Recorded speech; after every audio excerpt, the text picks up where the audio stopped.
জয় গণেশ। গণপতি বাপ্পা মরিয়া। এই সময় গণেশ পুজো হয়, কিন্তু গণেশ পুজোরটা আমরা সবাই জানি, কিন্তু একটা জিনিস কি আমরা জানি যে গণেশ পুজো 10 দিন বাদে কেন গণেশ ঠাকুরকে বিসর্জন দেওয়া হয়? তাহলে চলুন আজকে সেটা জেনে নিই।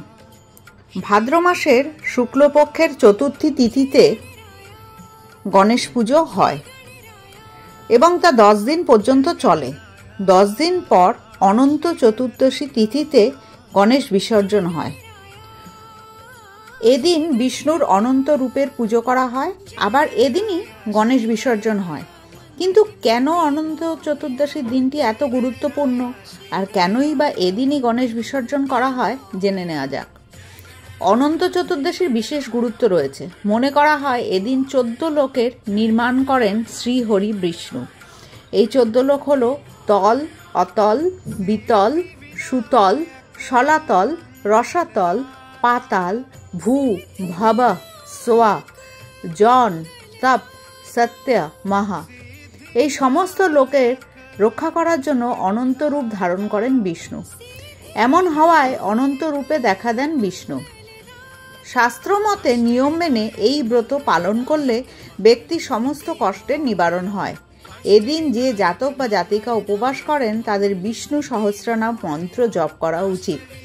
এর ফলে ব্যক্তির সমস্ত মনস্কামনা পূর্ণ হয়। পৌরাণিক ধারণা অনুযায়ী মহাভারতকালে এই ব্রত শুরু হয়। গণেশ চতুর্থীর দিন থেকে যে 10 দিন ব্যাপী গণেশ উৎসবের সূচনা হয়, তার সমাপ্তি ঘটে অনন্ত চতুর্দশীর দিনে। পৌরাণিক কাহিনী অনুযায়ী ভাদ্র শুক্লপক্ষের চতুর্থী তিথিতে গণেশকে মহাভারতের কাহিনী শোনানো শুরু করেন ঋষি বেদব্যাস। গণেশ এ দিন থেকেই মহাভারত লিপিবদ্ধ করতে শুরু করেন। মহাভারত শোনানোর সময় বেদব্যাস চোখ বন্ধ করে নেন এবং লাগাতার 10 দিন তাকে কাহিনী শোনাতে থাকেন ও শ্রী গণেশ সেই কাহিনী লিখতে থাকেন। বেদব্যাস যখন চোখ খোলেন তখন তিনি দেখেন যে এক স্থানে বসে লিখতে লিখতে গণেশের শরীরে তাপমাত্রা খুব বেড়ে গিয়েছে। গণেশকে ঠান্ডা করার জন্য শীতল জলে ডুব দিতে বলেন। যে স্থানে বসে গণেশ মহাভারত লিপিবদ্ধ করছিলেন তার পাশেই অলকানন্দা ও সরস্বতী নদীর সঙ্গম ছিল। যেদিন অলকানন্দা ও সরস্বতী নদীর সঙ্গমে গণেশ ডুব দিয়ে স্নান করেন, সেই দিনটি ছিল অনন্ত চতুর্দশী। এই কারণেই চতুর্থীর দিন থেকে গণেশ পুজো শুরু হলেও অনন্ত চতুর্দশীর দিনেই তার বিসর্জন করা হয়। জয় শ্রী গণেশ। কেমন লাগলো? এইসব পৌরাণিক কথা কাহিনী শুনতে কিন্তু আমাদের ভালোই লাগে।